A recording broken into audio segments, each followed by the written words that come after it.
കിടന്ന് മരിക്കുമ്പോൾ കെളിമ ചൊല്ലി മരിക്കുന്നത് ഞങ്ങൾക്ക് വലിയൊരുറപ്പാണ്. എന്റെ വീട്ടിലെ എന്റെ ഉമ്മയുടെ ഉമ്മ മരിക്കുമ്പോഴും ഞാൻ അവിടെയുണ്ട്. അവിടുന്ന് വലിയ മാലയോതിയിരുന്ന മഹദിയാണ്. കാഴ്ചല്ലേ, വീട്ടിൽ ഖുതുബിയത്ത് നടത്തിയവരല്ലേ, റാത്തീബ് നടത്തിയവരല്ലേ, എത്ര ഇസ്സത്തോടെ ജീവിച്ചിട്ട് ഈമാനിന്റെ ലക്ഷണങ്ങളോടെ മരണപ്പെട്ടില്ലേ? പോരേ തെളിവ്. ബിസ്മില്ലാ അൽഹംദുലില്ലാ. ഫാറൂഖ് നഈമിയുടെ ശബ്ദമാണ് സഹോദരന്മാരെ നിങ്ങളിപ്പോൾ കേട്ടത്. ഇദ്ദേഹം പറയുകയാണ്, ഇദ്ദേഹത്തിന് അടിസ്ഥാനരഹിതമായിട്ടുള്ള ഒരുപാട് കാര്യങ്ങൾ, ഖുതുബിയത്ത്, റാത്തിബുകൾ, നാരിയത്ത് സലാത്ത്, അതുപോലെ മരണപ്പെട്ട ആളുകളോട് വിളിച്ചൊരു സഹായ അഭ്യർത്ഥന, അതുപോലെ തന്നെ ജാറങ്ങൾ ഉണ്ടാക്കി അവിടെ നേർച്ച വഴിപാടുകൾ അർപ്പിക്കുക, ഇതുപോലുള്ള കാര്യങ്ങൾക്ക് ഇവരുടെ പ്രമാണങ്ങളിലൊന്നും തെളിവില്ല. പോരേ തെളിവ്. എന്താണ് തെളിവ്? ഞങ്ങൾ കുറെ ആളുകൾ ഇതിനൊക്കെ ചെയ്തിട്ടുണ്ടെന്നുള്ള തൊള്ളപടായി. ഇനി ഇതിനൊക്കെ മറുപടിയായി നമ്മുടെ സിംസാറുൽ ഖുതുബി പറയുന്ന ചില കാര്യങ്ങൾ നമുക്ക് കേൾക്കാം. ഈമാൻ എന്ന് പറയുമ്പോ ശരിയായ മുഅ്മിനാവണമെന്നല്ലേ പറഞ്ഞതിനർത്ഥം? അത് നമുക്കൊക്കെ ആവാൻ പറ്റിയിട്ടുണ്ടോ? ഇല്ലല്ലോ. ഈമാനിന്റെ കമാൽ, ഈമാനിന്റെ പരിപൂർണത, അത് ഒരു അഹ്ലുസുന്നയുടെ ഒരാൾക്കും, അഹ്ലുസുന്ന എന്ന് പറഞ്ഞാൽ മുഅ്മിനീങ്ങളെ പറ്റി അഹ്ലുസുന്ന വൽ ജമാഅ എന്ന് പറയാം. സുന്നത്ത് നബി തങ്ങൾ, ജമാഅ നബിയുടെ സ്വഹാബികൾ, ഹബീബും ഹബീബിന്റെ സ്വഹാബത്തും ജീവിച്ച വഴിയിൽ ലോകത്ത് വിജയിക്കുന്ന ഒരു വിഭാഗമാണെന്ന് നബി തങ്ങൾ പറഞ്ഞു. മാ അന അലൈഹി വസ്ഹാബി, ഞാനും എന്റെ സ്വഹാബിമാരും ജീവിച്ച വഴിയിൽ. അതായി അഹ്ലുസുന്ന വൽ ജമാഅ എന്ന് പറഞ്ഞതിന്റെ അർത്ഥം. അപ്പൊ ഇദ്ദേഹം പറയുകയാണ്, അഹ്ലുസുന്നത്ത് വൽ ജമാഅ എന്ന് പറഞ്ഞാൽ അള്ളാഹുവിന്റെ റസൂൽ സല്ലല്ലാഹു അലൈഹി വസല്ലമയെ പിൻപറ്റിക്കൊണ്ട്, അഥവാ സുന്നത്തുകൾ പാലിച്ചുകൊണ്ട് അതിന്റെ മാതൃക ഉൾക്കൊണ്ട് ജീവിച്ച സഹാബത്തിന്റെ മാതൃക. ഈ സഹാബത്തിന്റെ മാതൃകയിൽ നബിദിനുണ്ടോ? ഈ ഖുതുബിയത്തുണ്ടോ? ഈ റാത്തിബുണ്ടോ? ഈ മങ്കൂസ് മൗലൂദുണ്ടോ? ഈ ജാറ ഉത്സവങ്ങളുണ്ടോ? ഈ അദ്ദാദ് റാത്തിബുകളുണ്ടോ?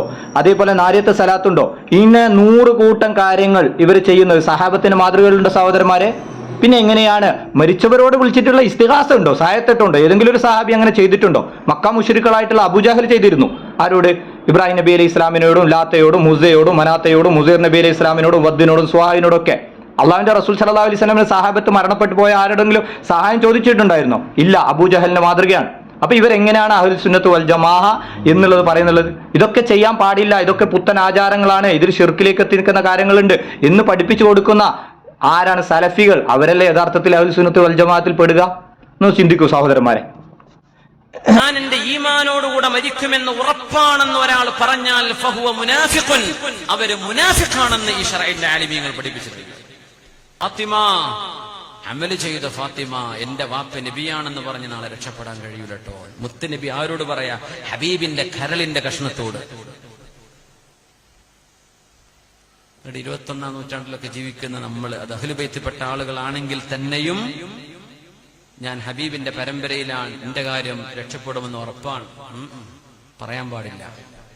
രക്ഷപ്പെടണം, പെടട്ടെ, അള്ളാഹു നമ്മളൊക്കെ രക്ഷപ്പെടുത്തി തരട്ടെ എന്നല്ലാതെ ഞാൻ സ്വർഗത്തേക്ക് ഉറപ്പാണ്, എന്റെ കൂടെ പോരി, ഞാൻ കൊണ്ടുപോകാം, ഇതൊന്നും ഒരാൾക്കും പറയാൻ പാടില്ല.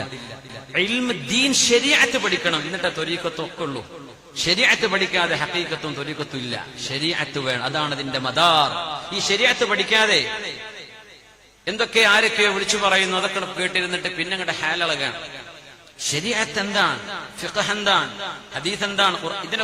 ഇതിനൊന്ന് പുല്ല് വില. പിന്നെ നമ്മുടെ ഷെയ്ഖ് പറയണ, മൂപ്പര പറയണ, അതാണ് ദീന്.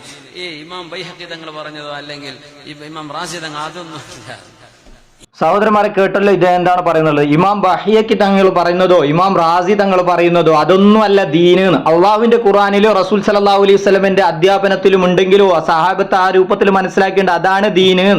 അപ്പൊ ഏതെങ്കിലും ഒരു ഇമാം പറഞ്ഞോ, ഇന്ന ഇമാം പറഞ്ഞോ, ഇന്ന ഇമാം പറഞ്ഞോ, ഞങ്ങളോട് നേതാക്കന്മാർ പറഞ്ഞു എന്ന് പറഞ്ഞിട്ട് അവരുടെ പിന്നാലെ അന്ധമായി കൂടാൻ പാടില്ല. അതങ്ങോട്ട് പോവാ, എന്തെങ്കിലുമൊക്കെ ചെയ്യാ, എന്നിട്ട് ഞങ്ങൾ രക്ഷപ്പെടുന്ന ഉറപ്പാണ്. എന്നിട്ട് ഓരോ കഥ പറയാം. മറ്റാൾ മരിച്ചപ്പോ ചിരിച്ചോലു, മറ്റാൾ മരിച്ചപ്പോ പിന്നെ അടുത്ത ആൾ സ്വപ്നം കണ്ടു, അയാൾ ഈമാനോടുകൂടെ മരിച്ചത്, എന്തേ നമ്മളെ ദുരികത്തിൽപ്പെട്ട ആളായിരുന്നു, നമ്മളെ സംഘടനയിൽപ്പെട്ട ആളായിരുന്നു. അസ്തഗ്ഫിറുല്ലാഹ്. അങ്ങനെയൊന്നും ഉറപ്പ് പറയാൻ പറ്റില്ല. നർജു വലാ നുസക്കി അലല്ലാഹി അഹദാ. ഇന്ന ആളുകൾ ആരൊക്കെയോ സ്വർഗത്തിലാണെന്നോ മരിക്കുമ്പോൾ അവരുടെ ഖാത്തിമത്ത് നന്നായെന്നോ ജസ്മ ചെയ്യാൻ പറ്റൂല, ഉറപ്പിച്ചു പറയാൻ നമ്മളെ കൊണ്ട് കഴിയില്ല. അത് അള്ളാഹു അറിയുന്ന വിഷയമാണ്. സഹോദരന്മാർ, ഇദ്ദേഹം പറയുന്നത് കേട്ടല്ലോ. ഒരാളെ നഫ്സിനെ തസ്കിയത്ത് ചെയ്യാൻ, അവരെ ഇന്ന ആള് പുണ്യാന്മാരാണ്, ഇന്ന ആള് പുണ്യാത്തികളാണ്, ഇന്ന ആള് ഔലിയാണ്, അള്ളാഹുലേക്ക് അടുത്ത ആളാണ് എന്നൊന്നും പറയാൻ ഒരാളെ കൊണ്ടും പറ്റില്ല, അതിന് നിർവാഹമില്ലാന്ന്. അള്ളാഹു സുബ്ഹാനഹു വ തആലയാണ് നഫ്സിനെ തസ്കിയത്ത് ചെയ്യുക എന്നുള്ളതാണ്.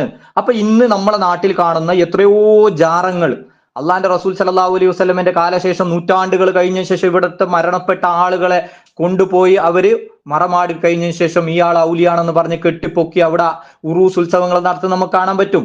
ഇതൊക്കെ ഏത് ജൂതമതത്തിൽ നിന്നും ക്രിസ്ത്യാനിസത്തിൽ നിന്നും കടമെടുത്തതല്ലേ സഹോദരന്മാരെ? ക്രിസ്ത്യാനിത്വത്തിലല്ലേ ആളുകളെ പുണ്യാവന്മാരും പുണ്യാളന്മാരാക്കി തീർക്കുന്ന എന്നുള്ള ആചാരം ഉള്ളത്? അല്ലാഹു സുബ്ഹാനഹു വ തആല പരിശുദ്ധ ഖുർആനിൽ ഏറ്റവും വലിയ ശിർക്കായ ഏറ്റവും വലിയ പാപമായ ശിർക്കിനെ കുറിച്ചിട്ട് പറഞ്ഞതിന് ശേഷം അല്ലാഹു സുബ്ഹാനഹു വ തആല പറയുകയാണ്, സൂറത്തുൽ നിസാഇന്റെ 49-ാമത്തെ വചനത്തിൽ, സ്വയം പരിശുദ്ധരെന്ന് അവകാശപ്പെടുന്നവരെ നീ കണ്ടില്ലേ, എന്നാൽ അള്ളാഹു അവൻ ഉദ്ദേശിക്കുന്നവരെ പരിശുദ്ധനാക്കുന്നു, അവരോട് ഒരു തരുമ്പും അള്ളാഹു അനീതി കാണിക്കുകയല്ല.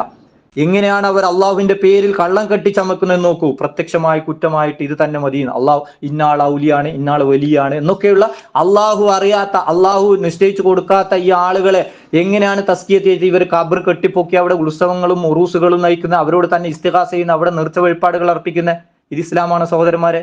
ഇനി നോക്കൂ, ഉസ്മാൻ ഇബ്നു മഅ്ലൂം റളിയല്ലാഹു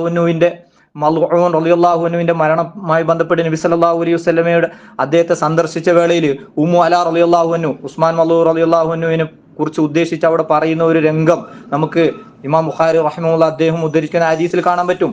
അവർ പറയുകയാണ്, അബൂ സാഹിബ്, അള്ളാഹു താങ്കൾക്ക് കരുണ ചെയ്യട്ടെ, അള്ളാഹു നിങ്ങളെ ആദരിച്ചിരിക്കുന്നു എന്ന് ഞാൻ സാക്ഷ്യപ്പെടുത്തുന്നു. അപ്പോൾ നബി സല്ലല്ലാഹു അലൈഹി വസല്ലം പറയുന്നതാണ്, അള്ളാഹു അദ്ദേഹത്തെ ആദരിച്ചിരിക്കുന്നു എന്ന് നിങ്ങൾക്ക് എങ്ങനെ അറിയാം? ഞാൻ പറഞ്ഞു, അള്ളാഹുവാണേ, എനിക്കറിയില്ല എന്ന് അവർ മറുപടി പറഞ്ഞു. അപ്പൊ റസൂൽ സല്ലല്ലാഹു അലൈഹി വസല്ലം പറയുകയാണ്, അദ്ദേഹത്തിന് മരണം വന്നു കഴിഞ്ഞു, അദ്ദേഹത്തിന് അള്ളാഹുവിൽ നിന്ന് നന്മയുണ്ടാകുമെന്ന് ഞാൻ പ്രതീക്ഷിക്കുകയും ചെയ്യുന്നു, എന്നാൽ അള്ളാഹുവാണേ, ഞാൻ അവന്റെ റസൂലായിരിക്കെ എനിക്കോ നിനക്കോ എന്ത് സംഭവിക്കുമെന്ന് എനിക്കറിയില്ല. ഉമ്മു അല റളിയല്ലാഹു അൻഹു പറഞ്ഞു, അള്ളാഹുവാണേ, ഇനി ഒരിക്കലും ഒരാളെ കുറിച്ച് ഞാൻ പരിശുദ്ധപ്പെടുത്തി പറയുകയില്ല, നഫ്സിനെ തസ്കിയത്ത് ചെയ്യില്ല, ഇന്നാൾ ഔലിയ എന്നൊന്നും ഞാൻ പറയില്ല എന്ന്. അപ്പൊ ഇന്ന് എങ്ങനെയാണ് സഹോദരന്മാർ നമുക്ക് ഈ കൂറത്തങ്ങളെ ഈ അടുത്ത് തന്നെ നമുക്ക് കാണാൻ പറ്റും, അദ്ദേഹത്തിന്റെ ജനാസ കൊണ്ടുപോയി അവിടെ വെച്ചു, 3 ദിവസം കഴിയുമ്പോൾ കെട്ടിപ്പൊക്കി അവിടെ ഉറൂസുകളൊക്കെ നടത്താനും തുടങ്ങി. അപ്പൊ ഇന്ന് ഇവർ ഏത് രൂപത്തിലേക്കാണ് ജനങ്ങളെ തെറ്റിദ്ധരിപ്പിച്ചുകൊണ്ട് ഇസ്ലാം മതത്തിൽ നിന്ന് തെറ്റിച്ചു കൊണ്ടുപോകുന്നത് നിങ്ങളൊന്ന് ചിന്തിച്ചു നോക്കുക. അള്ളാഹുവിന്റെ ദീൻ പരിശുദ്ധ ഖുറാനിൽ നിന്നും റസൂലിന്റെ അധ്യാപനത്തിൽ നിന്നും സലഫുകളുടെ മാതൃകയിൽ നിന്നും പഠിക്കുക സഹോദരന്മാരെ. അത് മാത്രമാണ് രക്ഷപ്പെടാനുള്ളത്. അള്ളാഹു സുബ്ഹാനഹു വ തആല തൗഫീഖ് നൽകട്ടെ.